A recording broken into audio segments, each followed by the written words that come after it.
Bonjour à toutes et à tous et bienvenue pour cette vidéo consacrée aux deux premiers épisodes de WandaVision, la série Disney+. Il s'agira d'abord d'un avis avec spoiler, donc vraiment destiné à celles et ceux qui ont déjà vu ces deux premiers épisodes. Et ensuite, en seconde partie de la vidéo, je vous proposerai une analyse des clins d'œil et surtout des théories pour essayer de comprendre ce qui se passe à Westview et ce que ça peut impliquer pour la suite. Alors si vous avez envie de profiter de cette phase 4 du Marvel Cinematic Universe qui se relance enfin et que vous voulez vous abonner à Disney+, je vous invite à le faire en passant par le lien que vous trouverez en description de la vidéo, ce qui permet de soutenir la chaîne au passage, donc merci à Disney pour cette opportunité. Allez, c'est parti.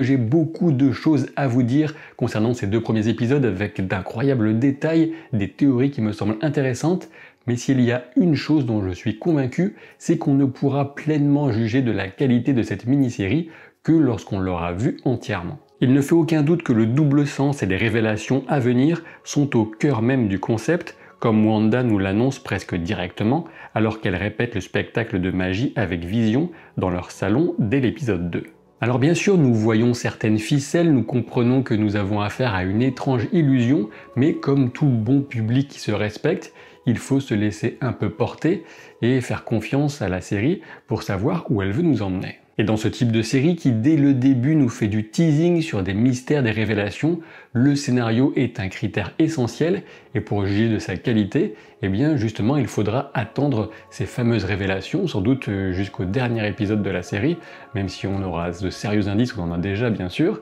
Donc comme je vous le disais, en gros, il faut un peu de patience avant de se dire mais c'est quoi ce truc de sitcom, ça m'intéresse pas. Autre certitude, WandaVision tranche totalement avec ce qu'a pu proposer le MCU jusqu'ici, et je pense que c'est une tentative intéressante pour apporter du renouveau et briser une éventuelle lassitude ou une impression de répétition pour les spectateurs qui ont suivi les 23 films précédents. Le format sériel est parfait pour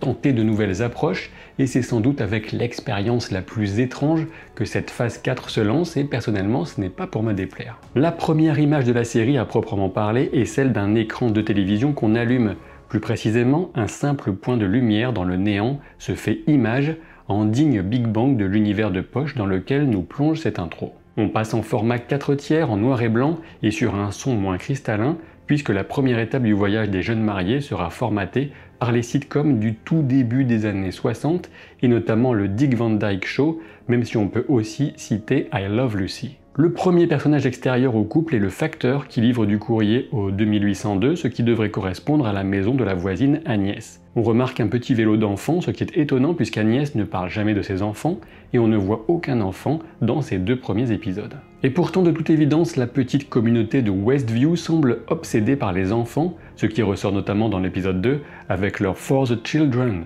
J'y reviendrai avec une explication plus précise dans la partie théorie. Je ne sais pas s'il y a vraiment une signification derrière le numéro 2800 de la maison du couple WandaVision, mais 2800, c'est justement l'estimation du nombre de copies de la mythique couverture qui a dévoilé Vision pour la toute première fois sur le numéro 57 d'Avengers. Et dès l'arrivée qui se veut romantique, on comprend que les pouvoirs de Wanda seront mis à profit pour leur faciliter la vie, alors que ceux de Vision seront une gêne à cacher à tout prix. Vision passe la porte en laissant Wanda sur le seuil, peut-être une façon de nous préparer à une situation inverse en fin de série lorsqu'il s'agira de quitter ce drôle d'univers factice. Par ailleurs, ce premier épisode joue le jeu de la comédie de foyer et des quiproquos, qui sont des ficelles et des genres chers aux sitcoms de toutes les époques. On retrouve bien sûr cette ambiance typique des années 50, du début des années 60, avec la femme au foyer et cet enjeu qui se dessine autour de l'invitation à dîner du patron et de sa femme, avec bien sûr le Graal du sacro-saint rêve américain, à savoir obtenir la promotion au boulot. Toutefois, à plusieurs reprises, on sent poindre un véritable malaise qui permet de venir glisser un sentiment proche de l'épouvante surnaturelle sous le vernis sitcom, dans un style qui peut faire penser à une version certes un peu édulcorée de l'univers de David Lynch, le roi de la norme sociale qui masque l'indicible. Alors oui, bien sûr, c'est loin d'être aussi abouti et dérangeant que Twin Peaks ou encore Mulholland Drive pour ne citer que, mais c'est très difficile, voire impossible de se comparer à de tels chefs-d'œuvre. Ah oui aussi, au passage, il faut savoir que ces 2 premiers épisodes ont été filmés en public et que les rires qu'on entend durant les épisodes sont bien ceux des gens qui ont assisté à l'enregistrement. J'ai déjà vu passer pas mal de commentaires, un peu trop à mon goût en tout cas, qui se plaignent du rythme et qui vont notamment revenir sur cet aspect sitcom qui serait trop présent, qui aurait dû disparaître au bout de quelques minutes ou au maximum au bout du premier épisode. Mais attention, je pense que tout le concept de la série est justement là. Il s'agit notamment d'un hommage aux sitcoms des différentes époques, même si les révélations sur l'extérieur vont forcément progresser au fil des épisodes, à mesure que la réalité illusoire et bienheureuse construite par Wanda va se fissurer. Et il me semble, mais je peux me tromper bien sûr, que la patience de ceux qui se laisseront porter par cette ambiance sera récompensée. Et de toute façon, ce choix de rompre avec une narration complètement premier degré et inscrite dans les codes habituels du MCU va forcément laisser de côté certains dubitatifs, ou en tout cas les personnes les moins ouvertes à ces nouvelles techniques de narration, à cette ambiance. Quant à la durée des épisodes, on ne peut pas dire que ce soit une grande surprise quand on connaît un petit peu le rythme des sitcoms. On est généralement sur maximum une demi-heure, sachant qu'on va rapidement changer d'époque, puisque dès la fin d'épisode 2, on voit la couleur arriver et donc on se dirige gentiment vers les années 70. Sans encore entrer dans les théories, ne vous en faites pas, je vous préviendrai quand je passerai à la partie théorie, on peut quand même repérer certains clins d'œil qui apparaissent notamment dans les dialogues, par exemple ceux de Monsieur Hart, le patron de Vision,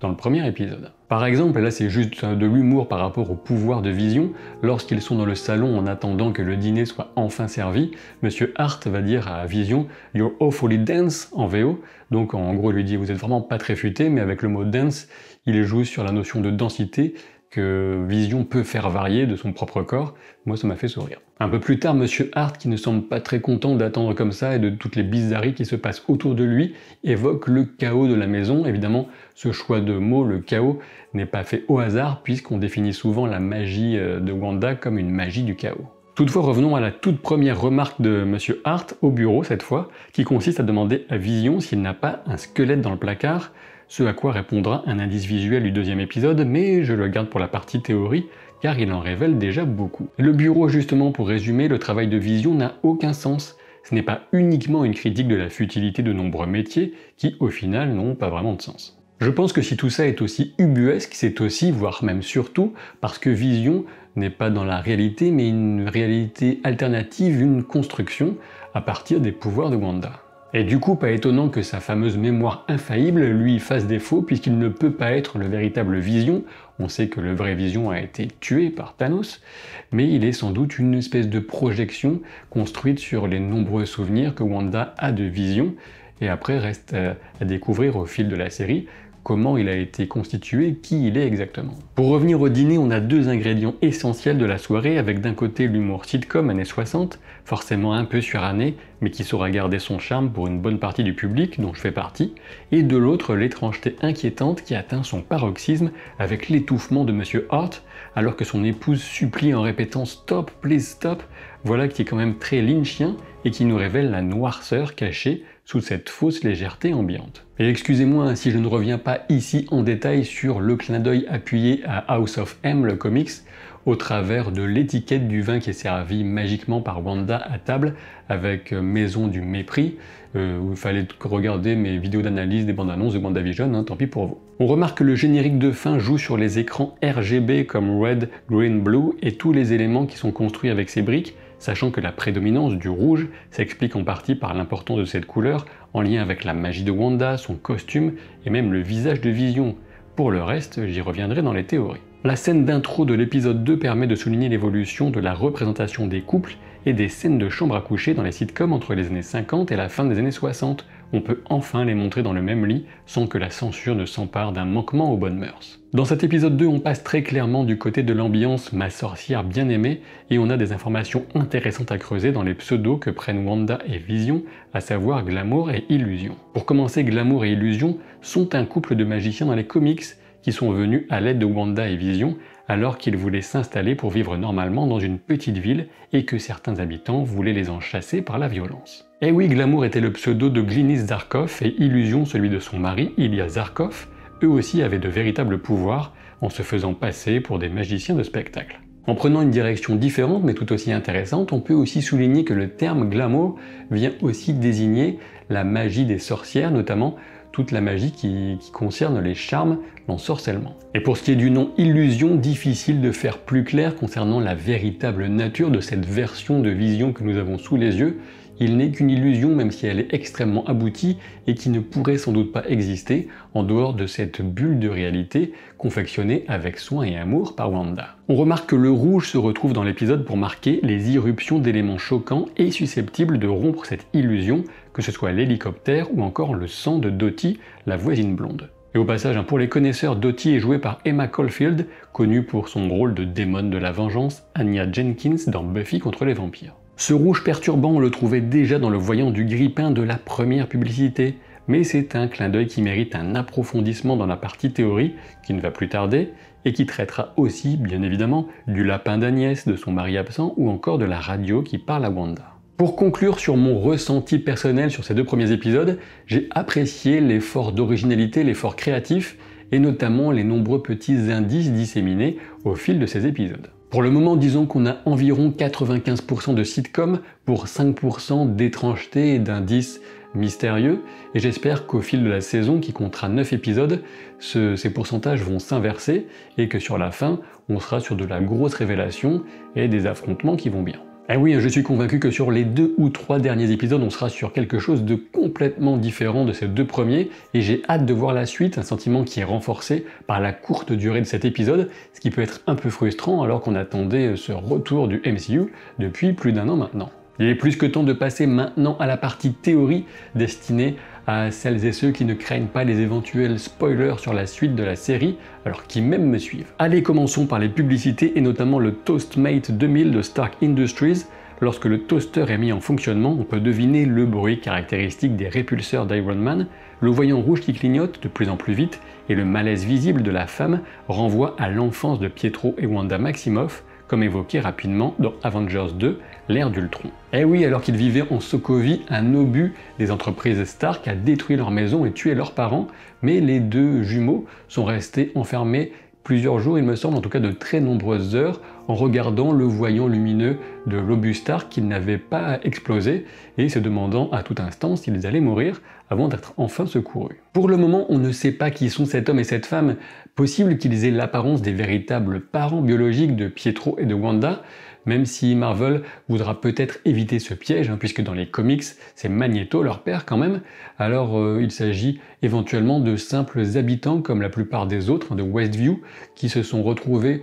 embrigadés, prisonniers de cette réalité construite de toutes pièces par la magie de Wanda, puisque je pense que ce sont des véritables personnes qui étaient sur place dans les environs, là où la magie de Wanda a commencé à se manifester. La seconde publicité met en avant la montre Strucker, du nom du baron de Hydra, Wolfgang von Strucker, qui a commandité les expériences ayant révélé les pouvoirs de Wanda et Pietro. À partir de ces deux exemples, on peut déduire que les publicités dans WandaVision devraient correspondre à des éléments marquants du passé traumatique de Wanda, et on peut supposer que de prochaines pourraient traiter d'Ultron, de la mort de Pietro, ou encore de l'explosion qu'avait causée Wanda par accident au début de Civil War. Venons-en maintenant à Agnès la voisine, interprétée avec talent par Catherine Hahn, et si vous avez déjà regardé mes vidéos sur les trailers de WandaVision, vous savez que je suis plus ou moins convaincu qu'il s'agit en réalité de la sorcière Agatha Harkness, sachant que Agnès, on a déjà le début et la fin de Agatha Harkness, et des tas d'éléments dans ces 2 premiers épisodes viennent nous confirmer cette théorie. Agnès habite comme par hasard juste à côté et quand elle vient se présenter, elle va presque immédiatement évoquer le statut de Wanda et de sa famille, ou en tout cas de sa famille à venir. On sait que toute la ville est orientée vers les enfants avec le fameux For the Children de l'épisode 2. Il est donc très clair que l'objectif de la force qu'on peut deviner derrière ces étranges événements consiste à obtenir quelque chose de ces enfants que doit se créer Wanda. Avant d'aller plus loin, revenons à Agnès qui vient en renfort pour le dîner impromptu en apportant quoi? Des recettes et des marmites. Alors ne me dites pas que c'est pas un truc de sorcière. Dans le générique animé de l'épisode 2, on remarque dans le supermarché une publicité pour une litière de Auntie A. Et bien sûr, dans les comics, Agatha Harkness, elle a un chat, et elle est souvent surnommée Auntie, Tantine si vous préférez, notamment par Franklin Richards, le fils de Red et de Suzanne, le fameux couple des 4 Fantastiques. Durant l'épisode 2, Agnès apporte son lapin Senior Scratch,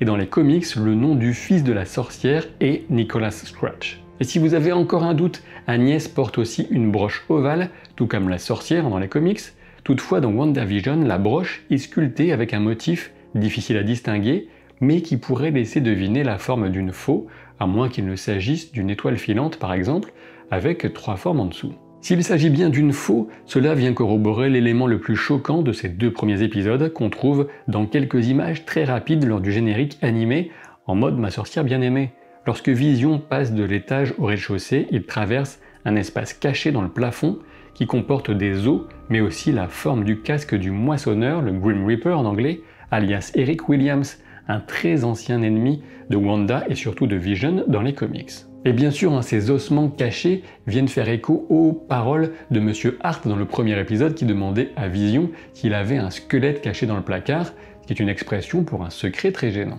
On peut aussi y ajouter cette histoire de taux de mortalité beaucoup plus élevé chez les hommes célibataires que chez les hommes mariés, ce qui ajoute dès le début de la série quasiment un petit côté mortifère un peu étonnant. Et donc en réfléchissant un petit peu et sur la base de ces éléments, je me demande si le corps du fameux Ralph, le mari absent d'Agnès qu'elle n'arrête pas d'évoquer, n'aurait pas servi de base pour constituer la version de Vision que Wanda a ramenée d'entre les morts. Ah aussi, avant que je n'oublie, dans le supermarché, on a 2 autres références avec Wonder Oats et Bova Milk. Dans les comics, Bova est une sorte de vache humanoïde intelligente qui a servi de nourrice, oui je sais ça ne s'invente pas, à Pietro et Wanda, et qui est notamment lié au maître de l'évolution, un méchant de l'univers Marvel qui a de bonnes chances de faire son apparition dans la suite de cette phase 4. Et du côté de Wonder Oats, les merveilleux flocons d'avoine, il pourrait s'agir d'un clin d'œil à Wonder Man, qui est dans les comics le frère d'Eric Williams, le moissonneur, celui dont on a trouvé la forme du casque dans l'espace caché chez WandaVision, vous continuez à suivre j'espère. Donc en tout cas, ça se tient, on reste dans la thématique. Mais revenons plutôt à Agnès, puisque je n'en ai pas fini avec elle, et on va aussi évoquer la force qui serait derrière tout ça, et qui chercherait absolument à ce que Wanda soit convaincue d'avoir des enfants. Dans une réplique marquante du 2e épisode, alors que Dottie souligne que le diable est dans les détails, Agnès répond qu'il est dans bien plus d'endroits, ce qui semble venir solidifier la théorie de Mephisto, le diable de Marvel, comme méchant principal de WandaVision, en plus de Grim Reaper, le moissonneur. Alors oui, je sais pour l'instant ça peut vous paraître un peu rapide comme conclusion avec Mephisto, le diable, mais ça va se solidifier au fur et à mesure des prochains éléments que je vais évoquer, sachant que WandaVision est directement lié à la notion de multivers, puisqu'on sait, ça a été dit très clairement, que Doctor Strange 2, In the Multiverse of Madness, sera une sorte de conséquence en lien direct avec ce qui se passe dans WandaVision. Et pourquoi je vous parle de multivers après avoir évoqué le diable, c'est parce qu'on peut difficilement éviter de faire le lien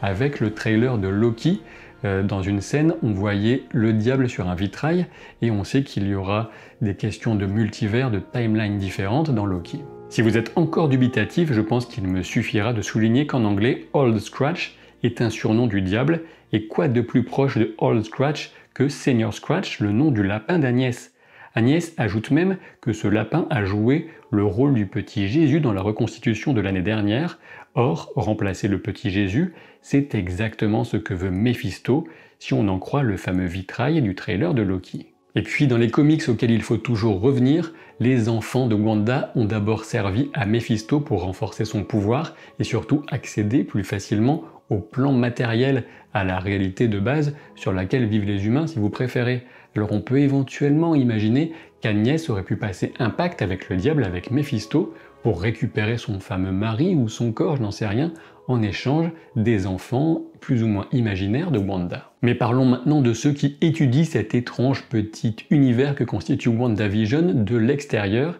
Il s'agit bien sûr du Sword, qui remplace le Shield plus ou moins maintenant de le MCU. Alors le Sword de base, c'est un organisme qui est destiné à contrer les menaces extraterrestres, mais l'espèce d'univers de poche de Wanda, à mon avis, est largement suffisamment surnaturel pour que le gouvernement des États-Unis ait confié la surveillance de tout ça au Sword. Le symbole du Sword, c'est une épée épée, et on le retrouve notamment sur l'hélicoptère que récupère Wanda, ou encore dans le dos de la combinaison de l'apiculteur qui sort par la plaque d'égout. De mon point de vue, la branche qui cognait contre la fenêtre de la chambre à coucher correspondait au déplacement d'air causé par les hélices de l'hélico, et la magie, que ce soit celle de Wanda ou de Mephisto, a transformé l'hélicoptère taille réelle en modèle réduit pour ne pas briser l'illusion. Cette voix qu'on entend chez Dottie dans la radio qui demande à Wanda qui vous fait ça, eh bien c'est celle de Jimmy Woo qu'on avait déjà vu dans Ant-Man 2 et qui dans cette série sera un membre du SWORD, tout comme Monica Rambeau. Et oui, Monica, celle qui semble inventer à la volée son prénom, Géraldine, il s'agit bien de Monica Rambeau,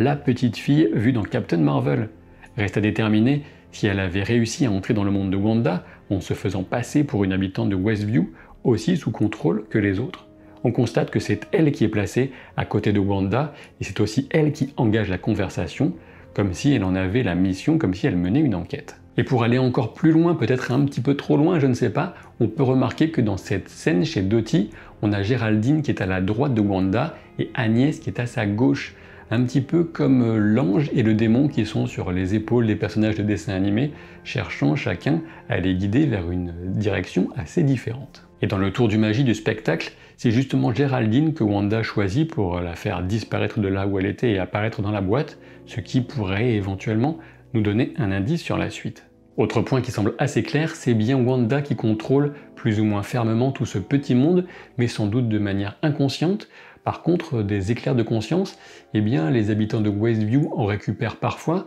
et je pense que c'est le cas de Dottie quand elle explique à Wanda qu'elle ne lui fait pas confiance et qu'elle n'est pas si sûre qu'elle ne veuille pas leur causer du tort. Pour moi, clairement, il ne s'agit pas de dire que Wanda s'est mis dans la tête de recréer tout ce petit monde, de faire revenir Vision consciemment. C'est sans doute le terrible chagrin dont elle souffre depuis la disparition de Vision, plus la manipulation d'une entité extérieure, peut-être Mephisto donc, qui ont mené à cette situation assez incroyable. Et lorsque l'apiculteur, l'agent du SWORD, a priori surgit dans la rue, c'est une intrusion qui risque tellement de briser la cohérence que Wanda la refuse avec son no qui fait penser à celui de House of M, le comics,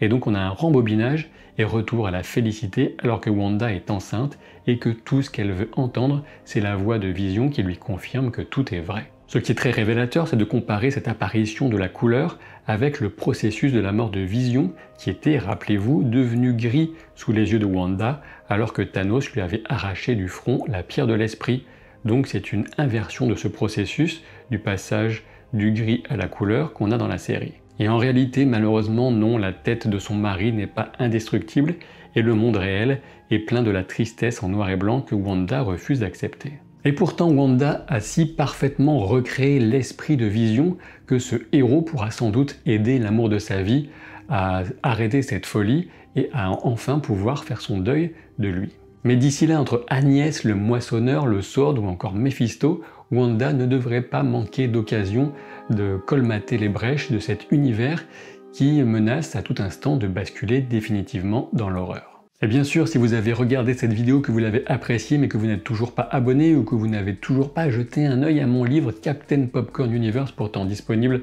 dans toutes les bonnes librairies, je serai obligé de faire de vous Jonathan Hart en noir et blanc pour les 10 prochaines années. Et oui, c'est le gars de l'amour du risque, si vous vous souvenez. Allez, à très vite pour de nouvelles aventures. Salut!